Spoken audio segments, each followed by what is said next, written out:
আপনার জন্য অষ্টম প্রশ্ন। শায়েখ ডক্টর আব্দুর রহমান আস-সুদাইস কত সালে Islamic personality of the year নির্বাচিত হন? ক 2000 সালে, খ 2005 সালে, গ 2010 সালে, ঘ 2015 সালে। আচ্ছা, ইনশাআল্লাহ আমি বিশেষজ্ঞ প্যানেলের সহায়তা কামনা করছি। ঠিক আছে, বিশেষজ্ঞ প্যানেলের সহায়তা দেয়া হোক।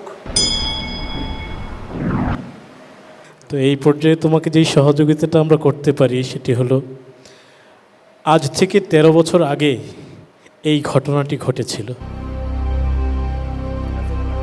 আশা করি এক হাত থেকে তুমি উত্তর পেয়ে যাবে। জাযাকাল্লাহ খায়ের, অসাধারণ একটা ক্লোর জন্য। ইনশাআল্লাহ আমি উত্তর বেছে নিচ্ছি খ 2005 সালে। খ 2005 সালে ইনশাআল্লাহ। লক করে দিব। ইনশাআল্লাহ। লক করে দেওয়া হোক খ 2005 সালে। সঠিক উত্তর। আলহামদুলিল্লাহ। দুবাই ইন্টারন্যাশনাল হলি কোরআন অ্যাওয়ার্ড